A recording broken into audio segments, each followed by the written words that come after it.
Hello everyone, I'm someone of little relevance, and today I wanted to make something original, and originally I was just going to design something and then build it. That sounded boring, and I remembered of a YouTuber known as Bill Making Stuff, and his event, the Big Bot Bash, meant to get other creators to build their own robots through dice rolls corresponding to a sheet of adjectives.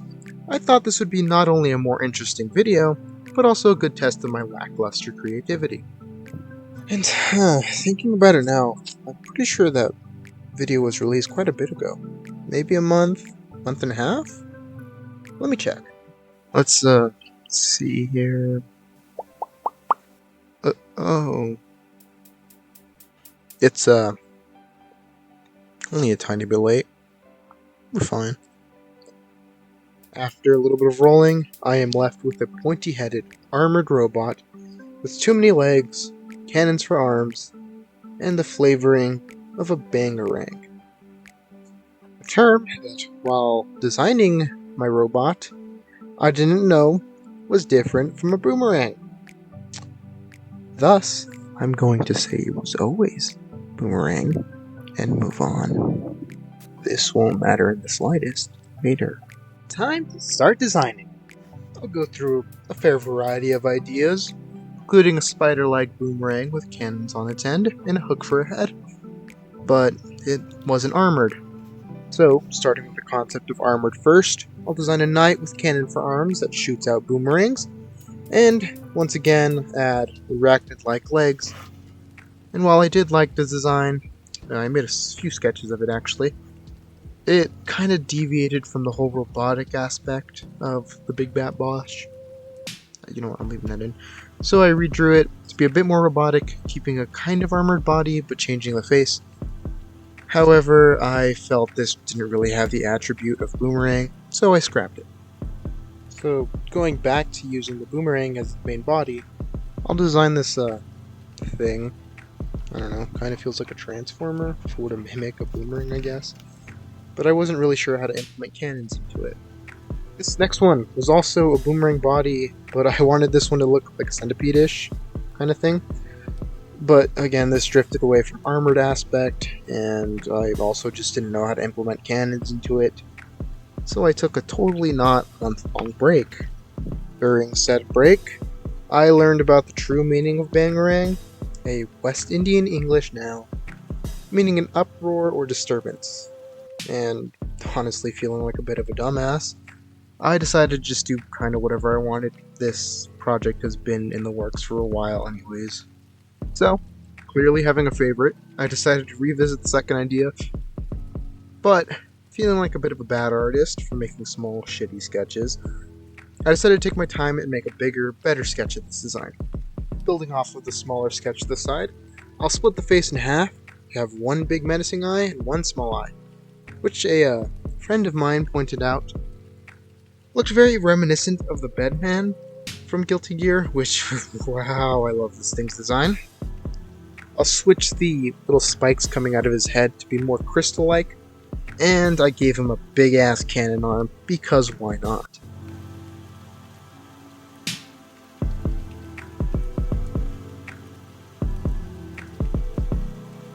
And finally, I kept the arachnid limbs, but I made them a bit more armored. However, I wasn't sure how to connect them to the body, but hey, that was a problem I could figure out later. Later, as in right now. Alrighty, I'll start the armature by taping 3 equal length pieces of armature wire together, spreading them apart, and curling them into arachnid-like legs.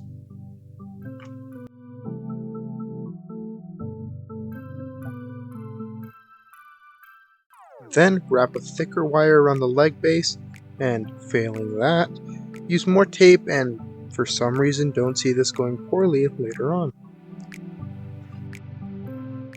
Then, make some of the same thick wire, this time spreading it apart and taping it onto the previous wire, and then begin bending them at several different angles.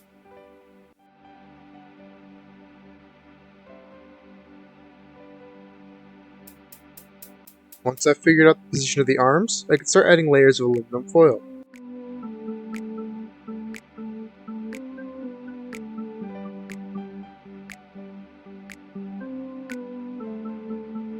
and can also start doing something I probably should have done at the beginning, and wrap the arms and legs in a thinner wire. And hey, look at that, that's the armature done. That was pretty quick. Well, I can start adding the first layer of clay.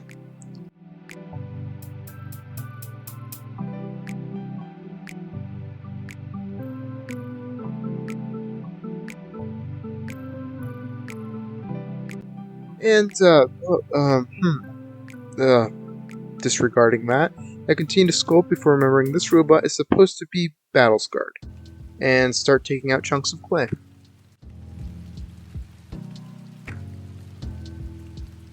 I'll then start marking out sections of the armored body, adding bits of detail as I go.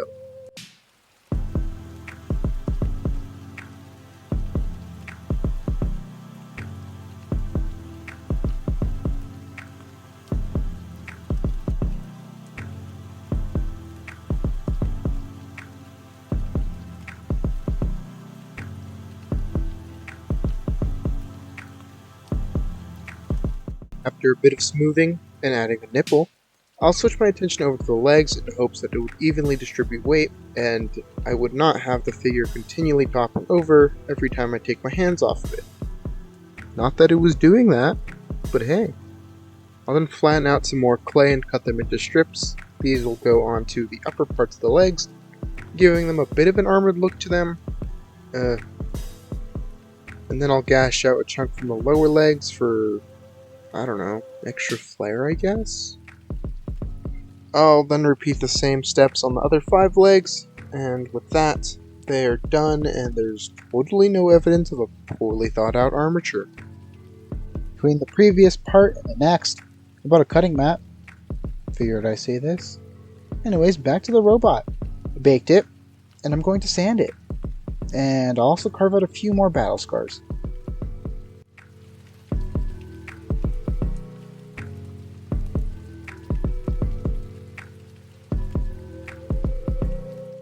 And after he's nice and scarred, I wanted to save the big abused arm for last, so it was time for the neglected smaller arm.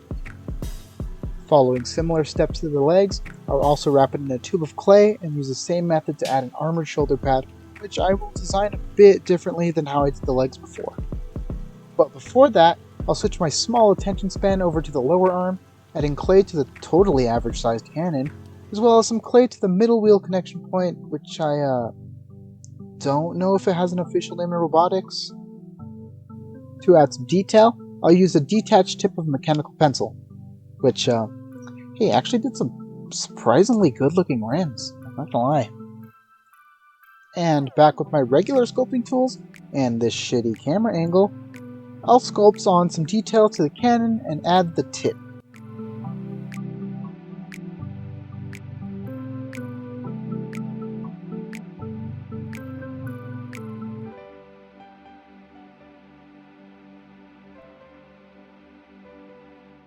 Then it's back to the upper arm where I'll try and make some of the edges a bit more pronounced and give the arm a nice trim off the top.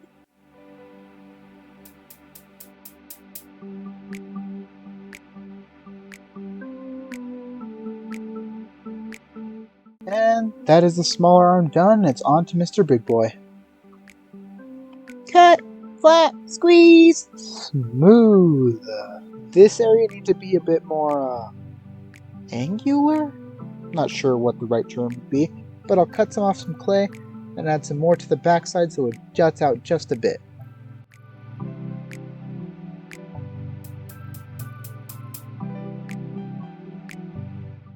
I'll roll my balls stylus around the area to make sure that it's totally smooth. I'll place some clay into the armpits, decide to work on details, and never mind, I'm back on the armpit. I'll tap at the armpit clay until it looks like one of those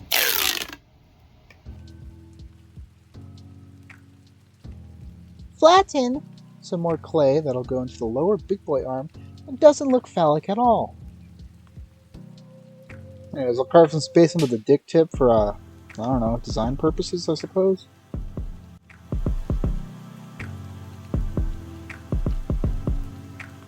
And then I'll attach a barrel to the front of the cannon.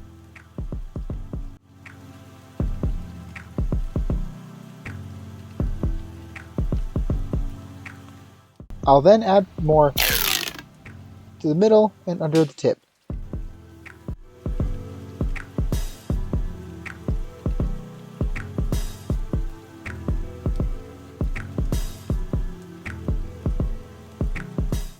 I'll crush balls of cylinders and clay that'll then be attached to the sides of the big boy. And with even more horrible camera angles, I'll begin adding a crevice across the tube in the arm for a little detail.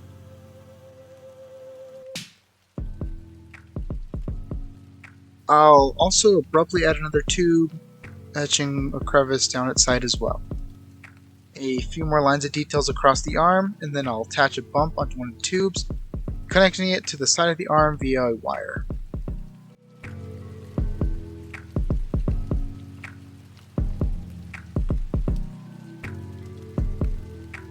Cut abruptly to a baked robot and me rolling up some clay that'll go over the wire.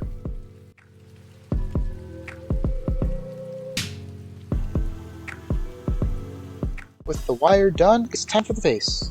Oh, right, forgot to record it. Guess I gotta do it again. I'll start by crushing the clay into a semicircle.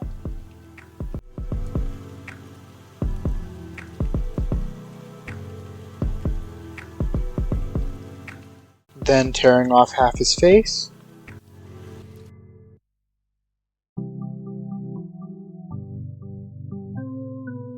Eyeballs.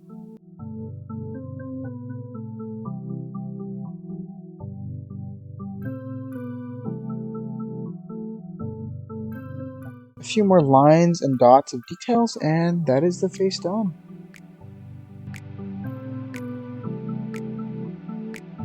However, that does not mean the head is done, as now it was time for crystals.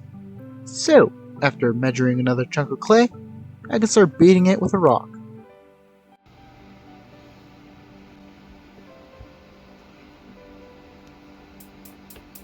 Once it's nice and abused, I'll then roll up another piece of clay, but this time give it a sharp point at the end. And then place it onto the base, before beginning to flatten the sides to make it look a bit more geometrical.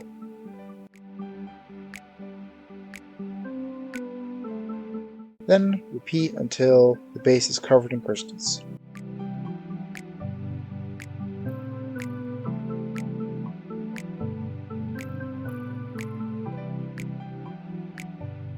A couple more tabs with Dwayne Jr. and I can get it attached to the back of the head.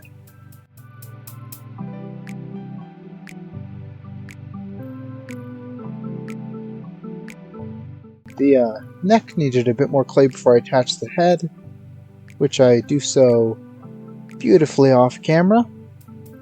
Once again, a couple more extra details, and I believe that is everything done in, unforeseen consequences. Man, who would have thought the very poorly planned out armature would have broke that easily? Damn. In an attempt to fix this, I'll break the clay a bit more, then fill the hole with some super glue in hopes that the armature would just magically be fixed, I guess. I don't fucking know. Obviously, this works out perfectly, but, just to be safe, I'm gonna drill a hole under the arm and stick this rod into it. Yeah, I hate having to compromise like this, but hey. Maybe next time I'll actually think this through and build something that doesn't topple over on itself. To assure the rod stayed in, I added a bit of bacon bond and also this lump of clay before I baked it, for good measure. Finally, I'll fill a gap with some clay and say to myself, but vaguely imply with hand motions on camera, that I will reattach the cannon barrel after I've baked it. And I do that off camera. Painting time! Wait, no.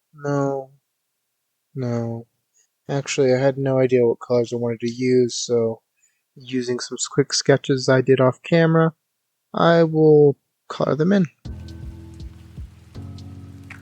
When thinking of colors, there was only one thing I was certain of, and it was this purple outer coat, because a while back I bought this purple metallic that I never used. Yeah, I don't know, I wanted to use it.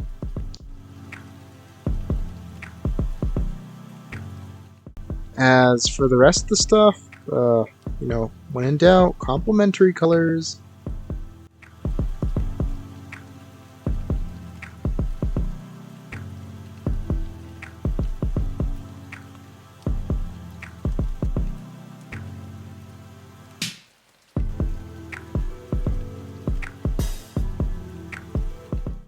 Once most of the colors have been figured out, it's onto the robot again.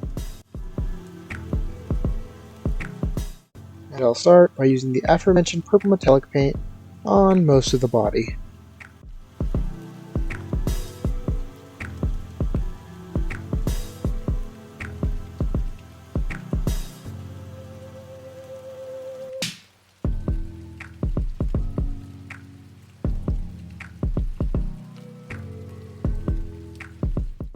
For any of the exposed innards or damaged areas, I'll go over them with a basic gray metallic.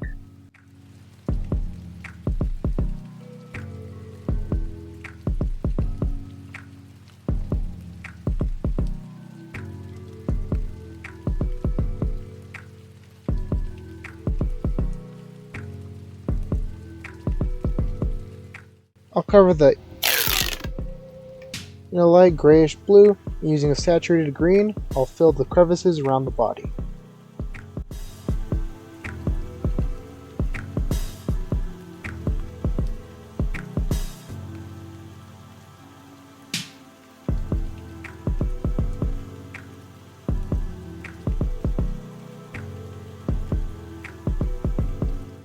Now it's time for what I thought was the ugliest part of this build, because I used the most mac and cheese ass yellow for the shoulder pads and legs.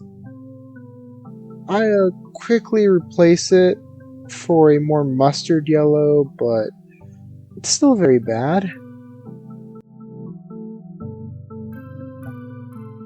Working backwards with shading, I'll use a peach on the legs to make them look passable. And then fill the insert fidget tube here with a dark blue.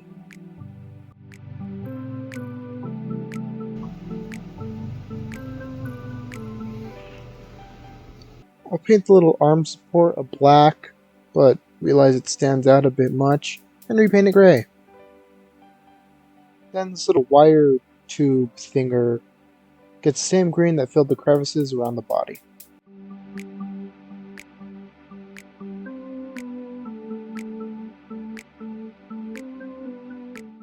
The eyes will get a bright red with some dry brushes around the areas for a more menacing look.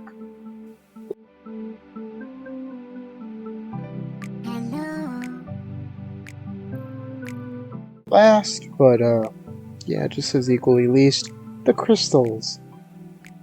To start, the base itself is going to get a few dry brushes of brown to make it look a little bit more natural. And the gemstones will start with the light shade of purple, then a darker one, then a darker one, then some highlights of whites, and repeat for the rest.